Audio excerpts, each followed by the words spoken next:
This model from Conrad comes in one of their standard boxes and there's a label at the end to tell you what's inside. This particular model is a heavy MAN TGS 8x4 truck with a big Palfinger loader crane. It's in the colours of Prangl, the Austrian crane hire company.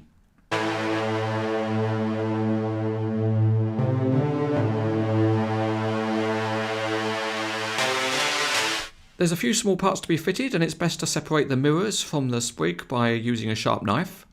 And then the passenger side mirror can be pre-assembled before being offered up and pushed into place in the pre-formed holes on the side of the cab.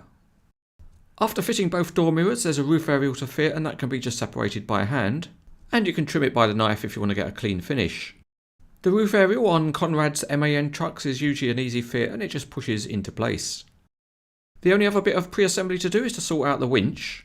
There's a bit of protective tape on the winch drum to stop it turning into a bird's nest during shipping, so you just peel that off. The hook should already be fixed on, but it was loose on the review model, so the first thing to add on is a little pulley block, and then the hook has to be added. There's no tying on point, but there's a small groove on the hook, so if you tuck the thread in there and add a bit of super glue, that fixes it in position.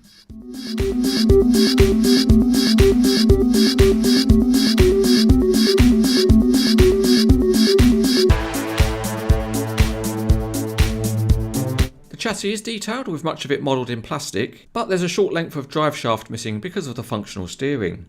The tyres have a good tread pattern and are mounted on good looking wheels. The cab looks good with beacon lights on the roof and colour coded door mirrors. The stabilisers at the front are plastic and the colour match is very slightly off. But the graphics are very good, they're small and detailed and include a fleet number. The box has got a plastic floor but the structure is metal, as are the sides, and there's some subtle detailing in the casting. At the rear there's some more nice graphics and some painted lights, but surprisingly there's no number plate. Under the box there's a fifth wheel and plastic wheel arches, and at the back there are wheel chocks and a beacon light. The outrigger beams are mostly stiff plastic and the pistons have got the screw threads showing. The Palfinger loader crane is a busy and complex piece of modelling, and the equipment boxes are mainly black plastic. The yellow parts of the boom are metal with the telescopic sections being black plastic, and it's all a sensible compromise to achieve the multiple telescopic sections. This is a CranesEtcTV safety advisory. Sometimes when operating a tall crane, rubbish may attach itself to the top of the boom. When this happens, the operator should jerk his boom and let the excitation take its course.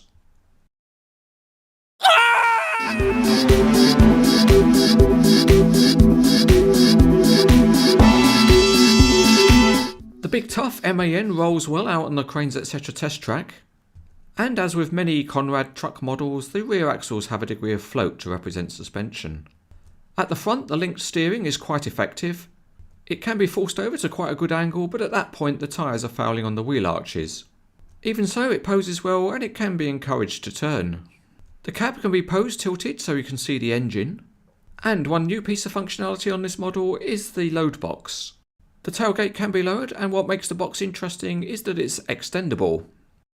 The rear end pulls out and that allows the truck to carry something longer.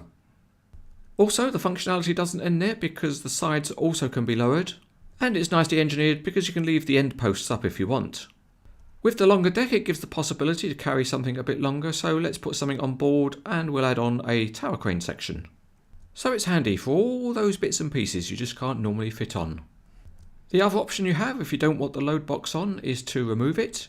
It simply unclips, and now you can see why the rear light bar is hinged, because it allows the box to sit flat on the ground. Okay, we've arrived on site, so let's set the loader crane up, and there are plenty of stabilisers. First there are a couple at the front, and they can be unscrewed just to achieve whatever length you want. There are a couple of outriggers on the crane and they work well because you just pull them out and then you rotate the legs down, where they clip and lock into position. Again, the height can be adjusted just by unscrewing on the pads. The beams at the front are two-stage, so you can set them out halfway or pull them out fully to get the maximum extension. Similarly, the outrigger beams at the back are also two-stage, with the outer leg being metal. And if you find you haven't got the strength to rotate the pads, just use a screwdriver. We have the outriggers out, the truck is nice and stable, so now we can open up the big Palfinger. This is a complex piece of modelling with cylinders that are quite stiff, so you need to treat it with a little bit of respect. This version of the model has also got the fly jib permanently attached, so that adds to the complexity. As you can expect, the crane can be rotated. It's a little bit stiff, but it doesn't flap about. With a final flick of the wrists, the fly jib can be opened up and the crane is somewhere near ready. There is one reeving job to do on first use of the model, and that's to take the hoist line to the end of the fly jib. There's a pair of guide pulleys under the boom, and it's best to run the thread under the first pulley and over the second one. It's a bit fiddly to do, but once it's in, it stays in. And then the hoist line is run over a small pulley at the fly jib pivot point. To complete the job, the small pulley block that's on the hoist line attaches to one of the fixing points at the end of the jib.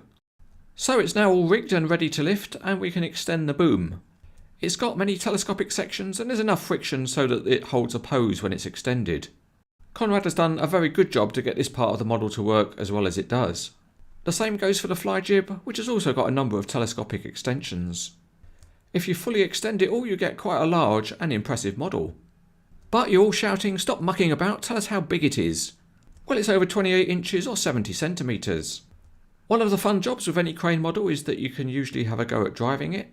And on this one you can operate the winch with your fingers if that's what you like to do.